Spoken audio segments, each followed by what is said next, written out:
Hey, thanks for joining me. For some reason, I cannot even begin to fathom or understand with myself. I keep finding these books on that Facebook page where I pick up comics from all the time. This guy is selling books for $1. And it's kind of hard for me to pass them up when I'm like, I know this is going to suck, but this is content for the channel. And I'm just like, I've got to see these books from the Extreme Studios, the insanity that goes into these, how dumb they can be, how childish they can be. But man, was there a group of people that just was into this stuff. I was not. I collected almost none of this stuff. That's why I get these to show. I'm not getting them because the story is interesting or because the art's even that great, but I get them for the channel. And for $1, I can hit this guy up on that Facebook page. Comic Ringside Seats on Facebook is where I find him. There's this dude selling all these books for $1, and he does it on a weekly basis. I've given this guy a lot of money, but I've gotten a lot of books from him for very cheap. Like $1 a book. It's kind of hard to pass up. And then honestly, it pays me back multiple times over when I put these up, especially Extreme Studios book. They tend to get a lot of views, and the ad revenue pays me back 4 or 5 times at minimum. I get $5 or $6 in ad revenue, so it pays me back as content for the channel. Boy, this fucking book sucks. I tried to read this thing. It's dark. It's part 4 of Extreme Prejudice, issue 11 of Supreme. I don't care about any of this. These are not well written. This is not interesting shit. But I was kind of interested in this artist because I've seen the name. I've had a conversation here or there with an artist who existed in this era, in this space, and kind of tells me a little bit about some backstory and some of this stuff. And I'm like, the artist name is PEDI. PEDI. Who the fuck goes by a name like that? Unless it's like a shortened version of his extended name. I guess I could have tried to look it up, but I don't care. His name's PEDI, and he does art, pencils and ink. So you got story by Liefeld, Liefeld and Eric Stevenson, and then you got Kurt Hathaway doing the script, and then the colors, all that shit. But I'm like, you know what? I knew instantly once I got this book. I'm not going to read this thing. This is garbage. There's no story here that I give a shit about. I don't care about anything that they have to say. This was like, let me look at this book printed from. God, the coloring is so bad on this. It's hard to read. It looks like it says 1904, but I'm going to assume this says 1994. Who is this artist, PEDI? I've seen the name once or twice. I've sort of heard about him. I don't think this person did much. I don't know where they went, what they've done, what this backstory is. I know nothing except there was a guy named PEDI, and he drew comics for a minute at least for Extreme Studios. I'm like, I'm just going to flip through this and just kind of look at it from an artistic perspective. And I'm going to assume this artist was also probably a very young guy at the time. And you can see the artist putting in a lot of effort and like pencil and ink mileage on the page. But it's like with so many of these Extreme Studios artists, they're so young and there's no direction. It's just like, I kind of appreciate the concept of raw energy and enthusiasm just vomited onto a page. And you could kind of see the adventurous nature that these artists are trying to do, lacking any real true training or understanding of comic art. And sometimes it works and sometimes it doesn't. I don't know. I'm trying to kind of formulate my thoughts on this as this shit is fucking garbage. It's terrible comics, and the art is objectively kind of like stupid, but there's an undeniable like energy and enthusiasm about it that I kind of get why some people would look at this and go, that's kind of cool. Me as a kid at this time would have thought this is the ugliest fucking stupid book I've ever seen, and nothing has changed from then till now. I'm approaching 50, but 14, 15-year-old me would have looked at this and like laughed. This is fucking stupid. But trying to look at it and just see what would other people think of this. So there's a lot of like ridiculous proportions, like muscular anatomy, probably only reference from comic books. That's fine, but like look at the weird foreshortening on this hand. Like it's like the character's almost like leaning towards us, but then his arm is going back into the distance like that. It's like he's trying to squeeze the hand into the panel when it should be off panel. and the proportions are all weird. The kind of composition of his cape flowing everywhere, kind of forming into this figure. I kind of like the idea of a big, poofy, ridiculous cape. It didn't take very long flipping through this book to understand this guy is very clearly, in my opinion, he's trying to be Todd McFarlane. He's failing, but he's trying to be Todd McFarlane. It's kind of a dynamic-ish pose, the cape everywhere, and like it's okay. That's something. And he gets into some ambitious kind of double-page spreads. But like, look at this face and tell me that's not a McFarlane nose and a McFarlane mouth. All of that. That's what he's going for. And there's a lot of like line work that kind of looks okay with some line weights and shit going on in like the hair. There's a lot of effort put. Big face, panels, and doing some weird kind of compositional stuff that, again, a early teenage kid in the 90s might look at this and think it looks awesome. I can imagine a kid at school showing his buddies and not knowing anything about comics, just look at this, go, that's fucking awesome, man. Look at this wild face. Look at these giant muscles, this giant rocker hair. But these are McFarlane faces.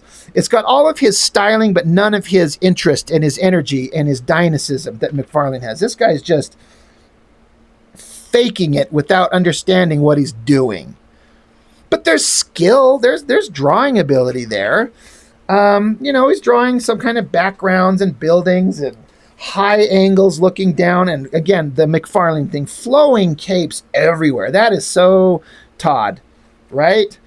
Big screamy faces, but these goofy animated things. Like I don't even like it when McFarlane goes that far in his exaggerations with his faces. And I don't know, this kind of cartoony aesthetic just doesn't fit these kind of comics for me. Giant double page spread is Supreme fighting off this guy. I forget his name. It says Quantum, created and designed by Marat Michaels. Good job. Weird kind of okay, faces, a big arm with muscles just everywhere that don't exist, which I'm kind of fine with it. Exaggerate, it's comic books, but the flexing of the body, the weird ass cheek shot, and it gets kind of confusing. Like, I can't discern exactly what I'm looking at. I don't know why he's flinking out. Supreme's got his fingers sticking out here. Oh, PEDI wanted to sign this double-page spread, which I get when you put in this much effort and you're kind of proud of it. You're like, I did this shit. Yes, you did. And again, I could see young kids at the time liking it, but to me, this is just junk. And it gets to be more convoluted and complicated. Like, this cover just looks like an alternate version of this shot here. And I've seen a bunch of images in comics that I've kind of noticed recently where, like, it looks like the artist took a panel inside the book and thought that might make a good cover, so they kind of redraw it, maybe from an opposite angle or something like that. It's just kind of a similar shot. But again, it's pretty energetic. There's a lot of bulging round muscles and capes and debris, lots of drawing, lots of line work. Again, I understand when young kids are into this shit, but it's ugly to me. Like, I don't look at this and go, I feel like this guy's going to develop into a better artist. And he might. Maybe he did. I don't know. I don't know whatever come of this guy.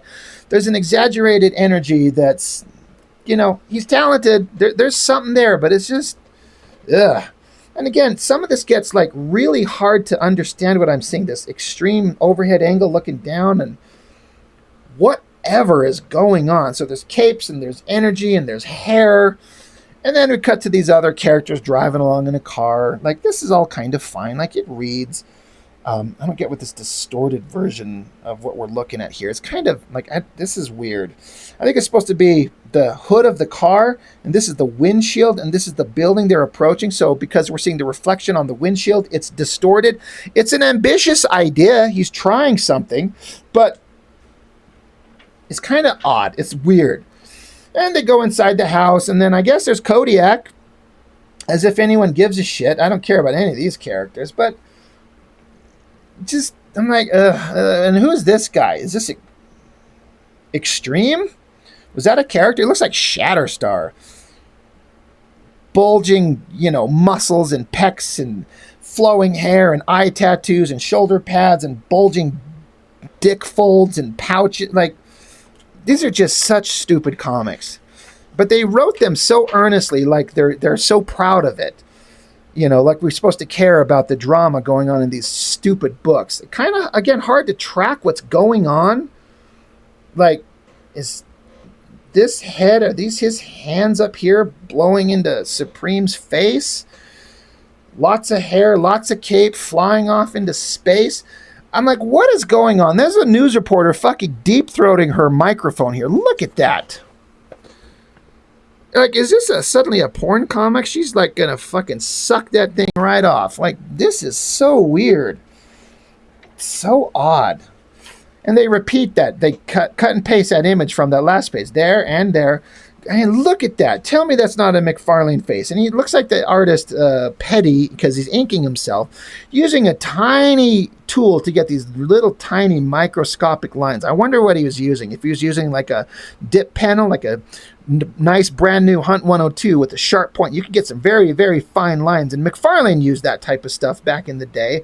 I wonder if he's doing the same thing, but boy, is he leaning into the McFarlane aesthetic.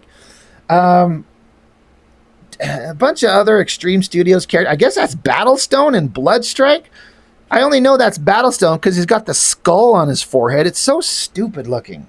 This shit I am not into. And again, bunch of flowing shapes and imagery, but it's kind of hard to see what's going on. You can't just like throw capes everywhere and be like stylistic. Not everyone can pull off a Stephen Platt level of like insanity and have it just look awesome. This shit's just weird. So yeah, and I got to a point where like, I'm just done with this fucking thing. Again, I did get it knowing it would suck probably. And it was for the channel here. And here we get a bunch of the characters. And I'm like, can I even remember all these characters' names? You got Photon. God, he looks like he's got a fucking deer hoof for a hand. That's Photon. I think that's Tag and Deadlock, I think. Shogun. I think that's the girl with forearms. Forearms, is that her name? There's Sentinel. Looks like he's getting a finger stuck up his ass with that look of shock on his face. Is that Thermal? The snowy ice guy who turned into a big ice monster from Brigade. Can't think of it. And then other guy from Brigade. And then Extreme Studios Batman guy, and then Dutch, I think, and then I don't know who the fuck is the back head. Who is the like? It's an ambitious page. We got a table with all these characters gathered to discuss the situation. So you got to draw a bunch of characters, but it's kind of ugly. It's not that. He put in a lot of effort. I feel like he wasted a lot of space by having this extreme perspective on this table that they're sitting at when you could have used a lot of the double page spread to illustrate the characters and not waste it by having 3/4 of it taken up by table. And oh, by the way, I guess the new men are there too. Is this the first appearance of the new men? Why is this dude's hand coming out right on, like it looks like he's feeling up her titties? Look at that. He's like literally even bent over as if he's giving it a little boop, boop, boop. This thing fucking sucks. Art T-Bear and his black and white comic. It never really had my attention. But yeah, this thing is just garbage. But it's interesting garbage. It's an artifact of an era when Extreme Studios was pumping out what feels like 1 billion titles to keep up a bunch of market share. It kind of feels like that Liefeld was doing it to keep kind of a stranglehold on control of Image Comics. He's like, I produce the most books. I bring in the most revenue. So I have a bigger say than everybody else. I bet you that's part of it. But God, he's flooding the market with shit-covered toilet paper and calling it Supreme. And again, I don't know anything about the artist. A weird name, PEDI. Like, weird, my dude. Talented, interested in doing a lot of work.